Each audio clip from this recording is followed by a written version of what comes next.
මේ වන විට ඉන්දු පාකිස්තානය අතර යුද උණුසුමක් ඇති වෙලා තිබෙනවා. ඉතින් අපි බලමු මොකද්ද මේ පුවත කියලා.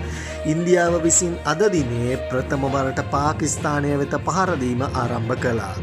එම ප්‍රහාරයෙන් මියගිය සංඛ්‍යාව 21ක් සහ තුවාල ලැබූ ගණන 46ක් දක්වා ඉහළ ගොස් ඇති බව විදේශ මාධ්‍ය මේ වන විට වාර්තා කරනවා.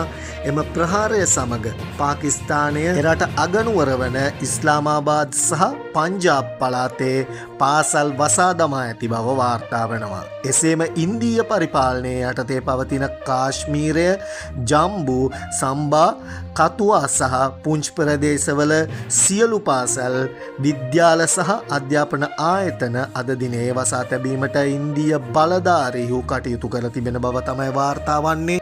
එමෙන්ම මේ වන විට ඉන්දීය කොටස් වෙළඳ පොළ පහත වැටී ඇති බවත් විදේශ මාධ්‍ය වාර්තා කරලා තිබෙනවා. ඒ සමගම තම රටේ ජනතාවට එල්ලවන ඕනෑම ප්‍රහාරයකට සුදුසු ප්‍රතිචාර දක්වන බව මෝදි රජය පවසනවා. තවද ටිබෙටෙන් ආරම්භ වී චීනය සහ ඉන්දීය පාලන ප්‍රදේශයක් වන කාශ්මීරය හරහා පාකිස්තානයට ළඟා වන ඉන්දු ගංගාවේ ජලය පාකිස්තානයට ලබා දීම නතර කර තිබෙනවා. ඉන්දියාව අද ආරම්භ කළ මෙහෙයුම සින්දූර් ලෙස නම් කරලා තිබෙනවා.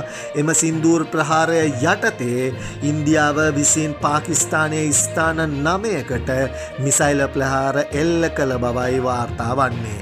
තවද පාකිස්තානය පවසන පරිදි ඉන්දිය ගුවන් යානා 5ක් සහ ඩ්‍රෝන යානයක් වෙඩි තබා විනාශ කළ බව විදේශ මාධ්‍ය අද වාර්තා කරනවා.